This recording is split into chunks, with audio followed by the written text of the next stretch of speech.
नमस्कार।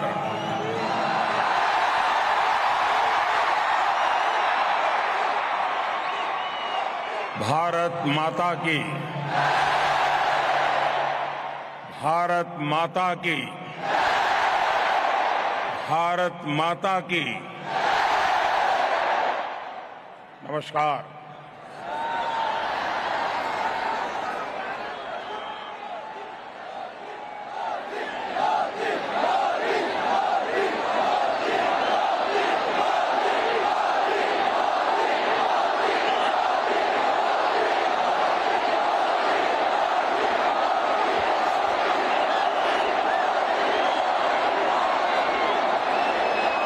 गुजरात के गवर्नर आचार्य देवव्रत जी, यहां के लोकप्रिय मुख्यमंत्री भूपेंद्र पटेल जी, संसद में मेरे साथी और प्रदेश भारतीय जनता पार्टी के अध्यक्ष CR पाटिल जी, गुजरात सरकार में खेल राज्य मंत्री श्री हर्ष संघवी जी, संसद में मेरे सहयोगी श्री हसमुख भाई पटेल, श्री नरहरि अमीन और अहमदाबाद के मेयर भाई श्री किरीट परमार जी, अन्य सभी महानुभाव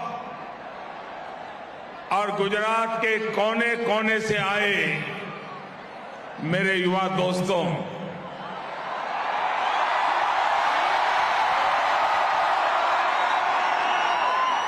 मेरे सामने ये युवा जोश का ये सागर,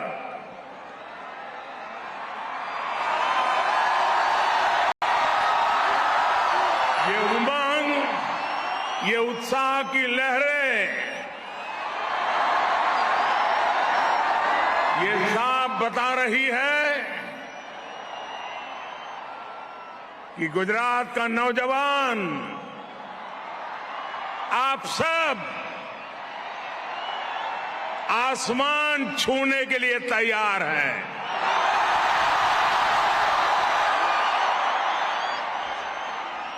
ये न केवल खेलों का महाकुंभ है, बल्कि ये गुजरात की युवा शक्ति का भी महाकुंभ है।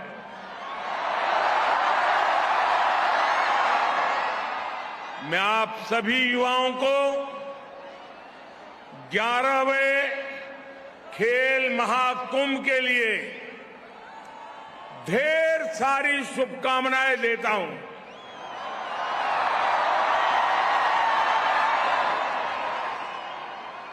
मैं गुजरात सरकार को विशेष रूप से यशस्वी मुख्यमंत्री श्री भूपेंद्र भाई पटेल को भी इस भव्य आयोजन के लिए बहुत बहुत बधाई देता हूं।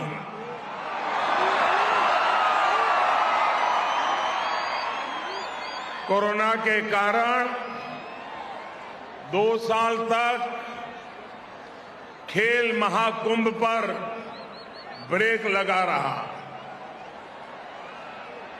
लेकिन भूपेंद्र भाई ने जिस भव्यता के साथ इस आयोजन को शुरू किया है, उसने युवा खिलाड़ियों को नए जोश से भर दिया है।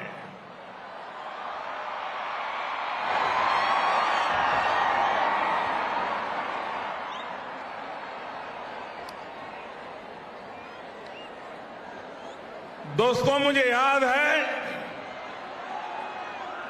12 साल पहले 2010 में गुजरात के मुख्यमंत्री के नाते उस कार्यकाल में खेल महाकुंभ की शुरुआत की थी। और आज मैं कह सकता हूं, जिस सपने का बीज मैंने बोया था, आज वटवृक्ष बनता दिखाई दे रहा है।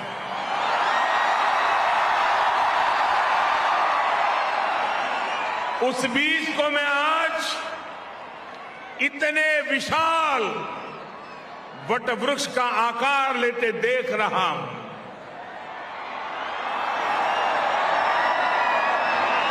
दो 2010 में पहले खेल महाकुंभ में ही गुजरात ने 16 खेलों में 13 लाख खिलाड़ियों के साथ इसका आरंभ किया था।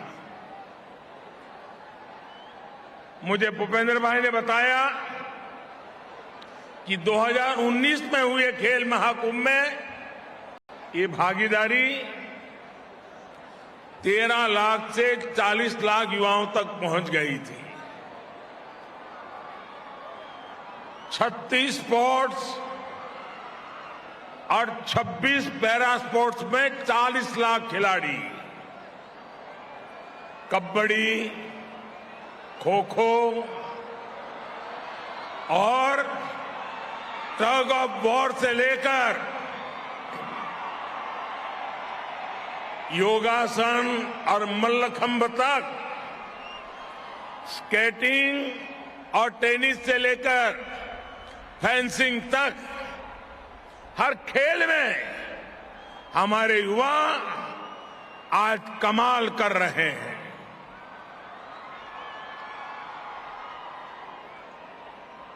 और अब यह आंकड़ा 40 लाख को पार करके 55 लाख पहुंच रहा है।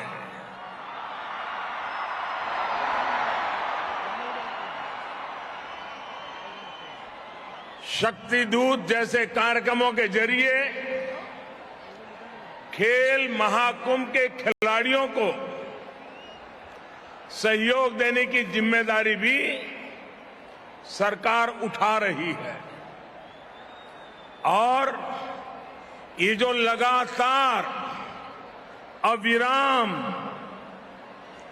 प्रयास किए गए, खिलाड़ियों ने जो साधना की, और जब खिलाड़ी प्रगति करता है तो उसके पीछे एक लंबी तपस्या होती है।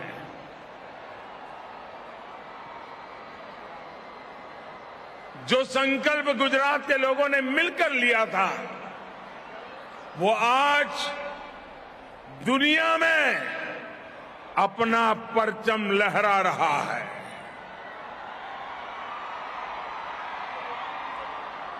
मेरे नौजवान साथियों, ये गुजरात की युवा शक्ति का आपको गर्व है। गुजरात के खिलाड़ी पराक्रम कर रहे हैं, आपको गर्व हो रहा है। खेल महाकुंभ से निकलने वाले युवा ओलंपिक्स, कॉमनवेल्थ और एशियन गेम्स समेत कई वैश्विक खेलों में आज देश का और गुजरात का युवा अपना जलवा बिखेर रहे हैं। ऐसी ही प्रतिभाएं इस महाकुंभ से भी आपके बीच से ही निकलने वाली है। खिलाड़ी युवा तैयार करते हैं, खेल के मैदान से उभरते हैं और पूरे हिंदुस्तान का परचम दुनिया में लहराते हैं।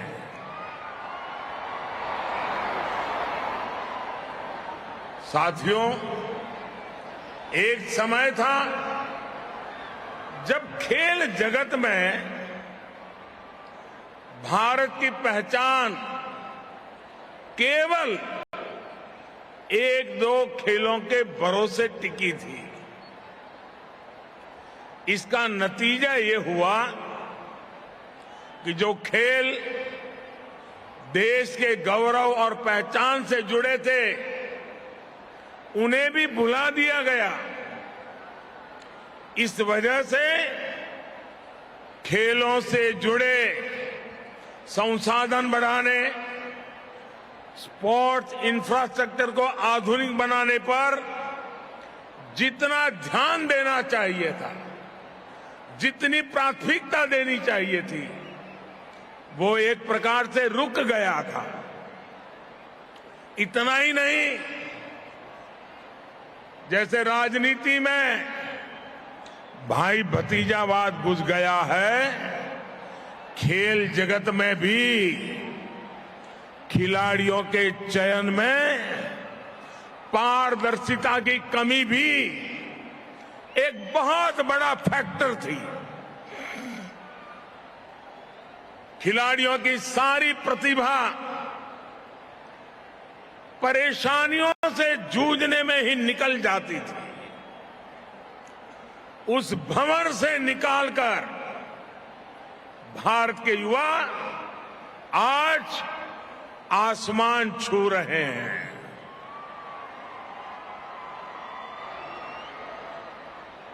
गोल्ड और सिल्वर की चमक देश के आत्मविश्वास को भी चमका भी रही है और चमत्कार का अनुभव भी करा रही है। दुनिया का सबसे युवा देश खेल के मैदान में भी एक ताकत बनकर उभर रहा है। टोक्यो ओलंपिक्स और पैरालंपिक्स, उसमें हमारे खिलाड़ियों ने इस बदलाव को साबित किया है। टोक्यो ओलंपिक्स में भारत ने पहली बार 7 मेडल जीते हैं। यही रिकॉर्ड भारत के बेटे बेटियों ने टोक्यो पैरालंपिक्स में भी बनाया। भारत ने इस वैश्विक प्रतियोगिता में 19 मेडल जीते। लेकिन साथियों, ये तो शुरुआत है। न हिंदुस्तान रुकने वाला है, न हिंदुस्तान थकने वाला है।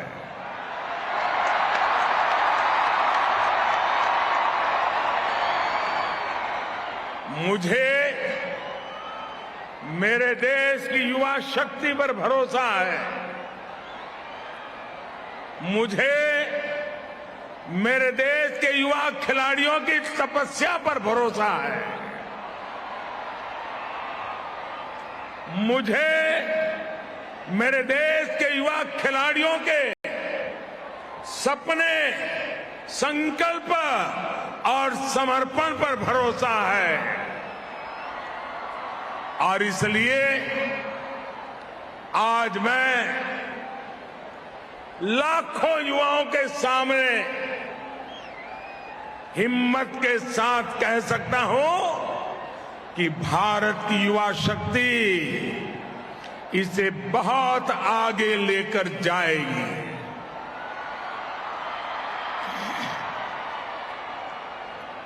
वो दिन दूर नहीं जब हम कई खेलों में कई गोल्ड एक साथ जीतने वाले देशों में हिंदुस्तान का तिरंगा भी लहराता होगा।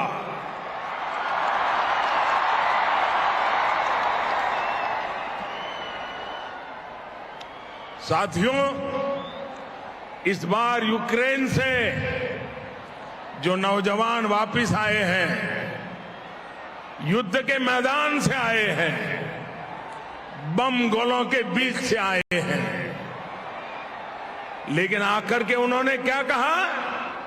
उन्होंने ये कहा कि आज तिरंगे की आन बान शान क्या होती है, ये हमने यूक्रेन में अनुभव किया है।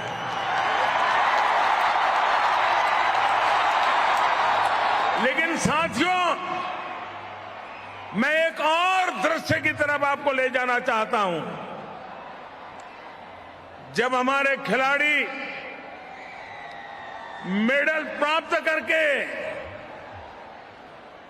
पोडियम पर खड़े रहते थे और जब तिरंगा झंडा दिखाई देता था, भारत का राष्ट्रगान होता था, आपने टीवी पे देखा होगा हमारे खिलाड़ियों की आंखों से हर्ष के, गौरव के आंसू बह रहे थे। ये होती है देशभक्ति। साथियों, भारत जैसे युवा देश को दिशा देने में आप सभी युवाओं की बहुत बड़ी भूमिका है। आने वाले कल को युवा ही गढ़ सकता है और वही गढ़ सकता है जो उसके लिए संकल्प लेता है और संकल्प के साथ समर्पण से जुट जाता है।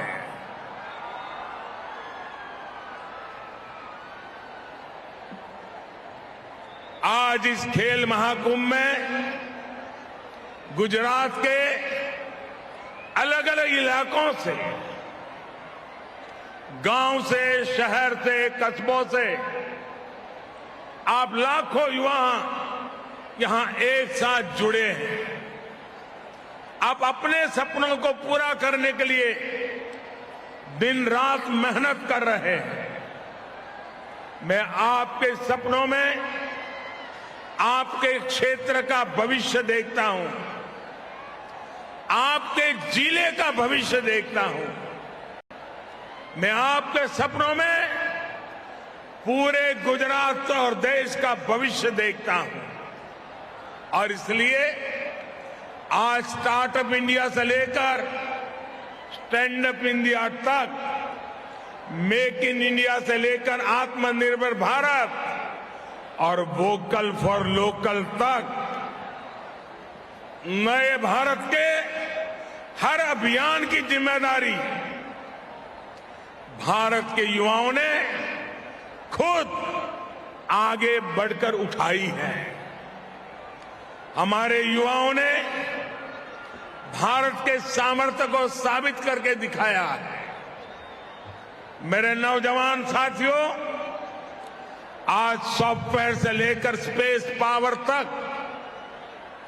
डिफेंस से लेकर आर्टिफिशियल इंटेलिजेंस तक, हर फील्ड में भारत का दबदबा है।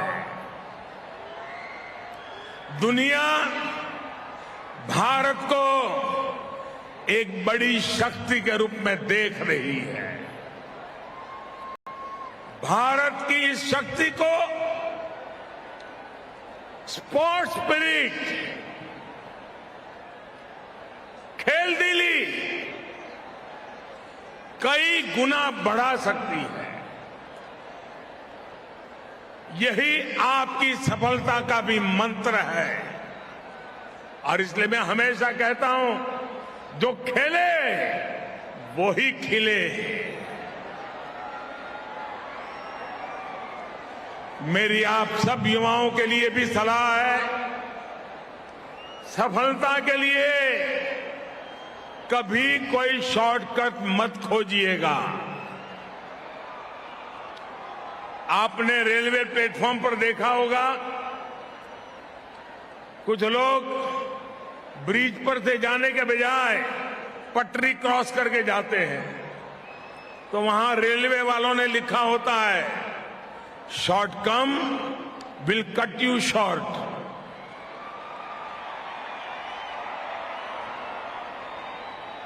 शॉर्टकट का रास्ता बहुत अल्पजीवी होता है। साथियों, सफलता का केवल एक ही है, उसका एक ही मंत्र है, लॉन्ग टर्म प्लानिंग और कंटिन्यूअस कमिटमेंट। न एक जीत कभी हमारा आखिरी पड़ाव हो सकती है और न ही एक हार। हम सबके लिए हमारे वेदों ने कहा है, चरैवेति चरैवेति चरैवेति। आज देश भी अनेक चुनौतियों के बीच बिना रुके, बिना थके और बिना झुके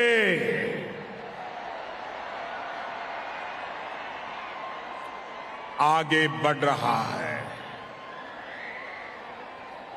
हम सबको मिलकर के सतत परिश्रम के साथ लगातार आगे बढ़ना है। साथियों, स्पोर्ट में हम जीत के लिए 360 डिग्री परफॉर्म करने की जरूरत होती है और पूरी टीम को परफॉर्म करना होता है। यहां अच्छे अच्छे स्पोर्ट्समैन उपस्थित हैं। आप बताइए, क्या क्रिकेट में कोई टीम बैटिंग अच्छी करे लेकिन बॉलिंग बिल्कुल खराब करे तो वो जीत पाएगी क्या? या टीम का एक खिलाड़ी बहुत अच्छा खेले लेकिन बाकी सब परफॉर्म न करे तो भी जीतना मुमकिन होगा क्या? जीतने के लिए पूरी टीम को बैटिंग, बॉलिंग और फील्डिंग में सब जगह अच्छा खेलना होगा। भाई और बहनों, भारत में खेलों को सफलता के शिखर तक पहुंचाने के लिए भी देश को आज ऐसे ही 360 डिग्री टीम वर्क की जरूरत है। इसलिए देश एक होलिस्टिक अप्रोच के साथ काम कर रहा है। खेलो इंडिया प्रोग्राम इसी प्रयास का एक बड़ा उदाहरण है। पहले हमारी युवा प्रतिभाएं दबी रह जाती थी, उन्हें मौका नहीं मिलता था। हमने देश की प्रतिभाओं को पहचानना, उन्हें हर जरूरी सहयोग देना शुरू किया।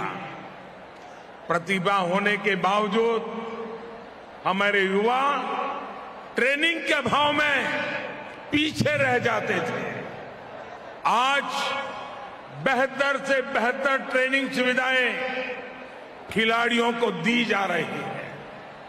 देश ये सुनिश्चित कर रहा है कि खिलाड़ियों को रिसोर्सेज की कोई कमी न पड़े। पिछले 7-8 सालों में स्पोर्ट्स बजट करीब करीब 70% बढ़ाया गया है। एक बड़ी चिंता खिलाड़ियों के भविष्य को लेकर भी रहती थी। आप कल्पना करिए, अगर खिलाड़ी अपने भविष्य के लिए आश्वस्त नहीं होगा तो क्या वो खेल के प्रति 100% समर्पण कर पाएगा? इसलिए हमने खिलाड़ियों को मिलने वाले एनकरेजमेंट एंड अवार्ड्स में भी 60% से ज्यादा का इजाफा किया है। अलग अलग स्कीम्स के जरिए अब उन सभी कोचिज को भी रिवॉर्ड दिया जा रहा है जिन्होंने मेडल जीतने वाले खिलाड़ियों को प्रशिक्षण दिया था। इसका परिणाम यह है कि आज ग्रामीण इलाकों से, पिछड़े वर्ग से, आदिवासी समाज से भी वो प्रतिभाएं देश के लिए सामने आ रही है जिसके लिए देश को गौरव हो रहा है। साथियों, हमारे देश में खिलाड़ियों को एक और भी विचित्र सी परेशानी का सामना करना पड़ता रहा है। पहले आप अगर किसी को बताते थे कि मैं खिलाड़ी हूं तो लोग पूछते थे कि भाई ठीक है, खिलाड़ी हो, हर बच्चा खेलता है, लेकिन असल में आप करते क्या हो? और इसके लिए हमारे इस तटीय क्षेत्र के लिए भी खेल की दिशा में आगे आना चाहिए। हमारे यहां इतने सुंदर बीचेज है। खेल महाकुंभ में बीच स्पोर्ट्स की संभावनाओं के बारे में भी सोचा जाना चाहिए। साथियों, आप जब खेलेंगे, फिट रहेंगे, स्वस्थ रहेंगे, तभी देश के सामर्थ्य से आप भी वैल्यू एडिशन करने वाले एक महारथी बन जाएंगे और तभी आप राष्ट्र निर्माण में अपना योगदान देंगे। मुझे पूरा भरोसा है कि इस खेल महाकुंभ के आप सब स्टार अपने अपने क्षेत्र में चमकेंगे।